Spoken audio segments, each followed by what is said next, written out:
تارو پود قسوت او آتش است، تارو پود قسوت او آتش است، اصل او یک دانہ گردن کشست۔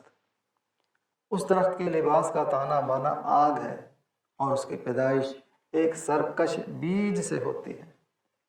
تارو پود تانا بانا، قسمت او اس کا لباس پوشاک، آتش است آگ ہے، اصل او اس کی بنیاد، یک دانہ ایک بیج، گردن کش سر اٹھانے والا۔ چنار کے درخت کی آن بان اور شان و شوکت اس وجہ سے ہے کہ اس کا بیج انتہائی سرکش ہوتا ہے، یعنی اس میں بے انتہا قوت نمو ہوتی ہے۔ وہ بیج میدانوں اور صحراؤں میں نہیں اگتے، وہ اپنی خودی کی طاقت سے آگاہ ہونے کی وجہ سے بلند و بالا اور سرد پہاڑوں پر اپنی جڑیں قائم کرنے کو ترجیح دیتا ہے۔ وہ سنگ لاخ چٹانوں کے دامن میں نمو پا کر ایسی سرکشی کرتا ہے کہ سخت پتھریلی زمین بھی اسے پھوٹنے اور اپچنے سے نہیں روک سکتی۔ وہ پتھر کی سیلوں کو چیر کر زمین سے برآمد ہو جاتا ہے۔ یہ ایک طویل القامت اور بہت گھنا درخت ہوتا ہے۔ اس کی شاخیں لمبی لمبی ہوتی ہیں، پتے بڑے اور انسانی پنجے سے مشابہ ہوتے ہیں۔ اس عظیم الشان درخت کی لکڑی جوہردار ہوتی ہے۔ شدید گرمی میں اس کا سایہ تپتے وجود کو فرحت کا احساس دلواتا ہے۔ اس کے پتوں کی سرسراہٹ کی آواز انسان کو مدہوش سا کر دیتی ہے۔ تیز بارش میں یہ اپنے نیچے پناہ لینے والوں کو 10 منٹ تک بھیگنے نہیں دیتا۔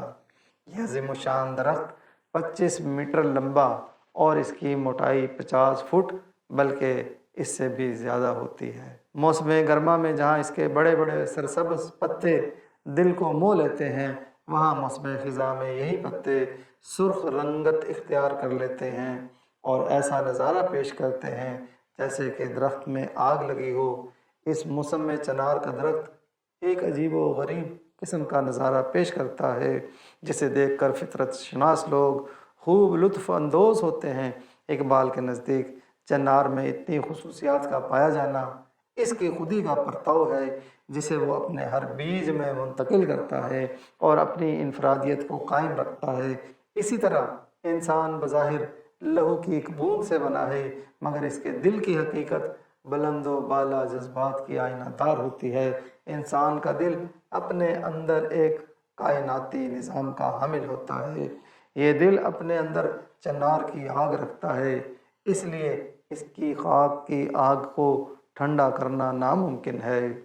سمجھا لہو کی بوند اگر تو اسے تو خیر، سمجھا لہو کی بوند اگر تو اسے تو خیر، دل آدمی کا ہے فقط ایک جذبہ بلند، گردش ماہ و ستارہ کی ہے ناگوار اسے، گردش ماہ و ستارہ کی ہے ناگوار اسے، دل آپ اپنے شام و سحر کا ہے نقش بند، دل آپ اپنے شام و سحر کا ہے نقش بند، جس خاک کے ضمیر میں ہے آتش چنار، جس خاک کے ضمیر میں ہے آتش چنار، ممکن نہیں کہ سرد ہو وہ خاک ارجمند، چوں خودی آرد بہم نیروی زیست، چوں خودی آرد بہم نیروی زیست، می کشاید کلزم از جوی زیست۔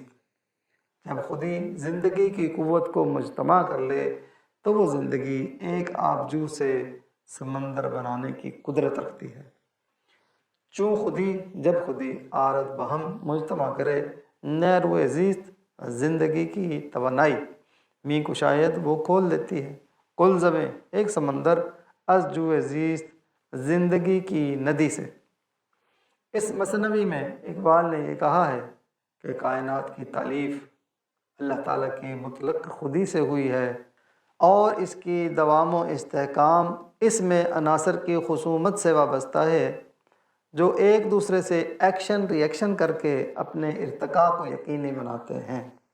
کمزور خودی والے عناصر کو اپنا وجود برقرار رکھنا مشکل ہو جاتا ہے اور مضبوط خودی عناصر کو سنوارتی ہے، انہیں دیر پا اور قیمتی بناتی ہے۔ جیسے پھول بار بار خود کو مٹا کر اپنے بیج زمین میں ڈالتا ہے اور پھر نت نئے پودوں سے نئی شان کے ساتھ برآمد ہوتا ہے۔ نغمات کی تکمیل میں بہت ساری سوریں قربان ہوتی ہیں۔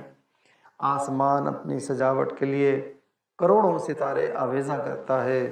شاعری موزوں کرنے کے لیے کئی بار مصروں کو ترتیب دی جاتی ہے۔ شیریں کا حسن اپنی خودی کے بلبوتے پر فرحات سے قربانی طلب کرتا ہے۔ نافع ختن دنیا والوں کو دینے کے لیے ہرن کو اپنی جان کی قربانی دینی پڑتی ہے۔ پروانے شمع کی طاقتور خودی پر خود کو نچھاور کر دیتے ہیں۔ چراغ نبوت کو پائے تکمیل تک لے جانے کے لیے اللہ تعالیٰ نے اپنی خودی کے شعلوں سے نور نبوت کے بے شمار دیے روشن کیے ہیں، تاکہ نور ہدایت کی تکمیل اور نبوت اور رسالت محمدی صلی اللہ علیہ وآلہ وسلم کے روپ میں نبوت اپنے اوج کمال کو چھو لے۔ پانی کے ہر قطرے کو ایک حسین موتی بننے کی آرزو بے چین کیے رکھتی ہے۔ نظریات کو عمل کے سانچے میں ڈھلنے کے لیے مضبوط خودی کے حامل افراد کی طلب ہوتی ہے۔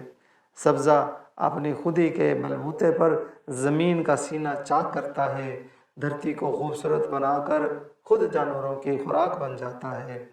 موم اپنی خودی کی بنا پر شمع بن کر رات کے اندھیروں سے لڑ کر روشنی کا اہتمام کرتی ہے۔ نگینہ اپنی خودی سے مضبوطی پا کر قیمتی ہو جاتا ہے اور دنیا کے شاہوں، سلطانوں، امراء، رؤساء اور ان کی بیگمات کے زیورات کی زینت بن کر چمکتا ہے۔ زمین کی خودی کی وجہ سے چاند اس کی کشش میں والہانہ طواف کر رہا ہے۔ زمین سورج کی مضبوط ترین خودی سے متاثر ہو کر اس کے گرد چکر کاٹ رہی ہے۔ چنار کا بیج اپنی سرکشی کے بلبوتے پر بلند و بالا پہاڑوں کو اپنا مسکن بناتا ہے اور کوہساروں کی سطوت و عظمت میں اضافہ کرتا ہے۔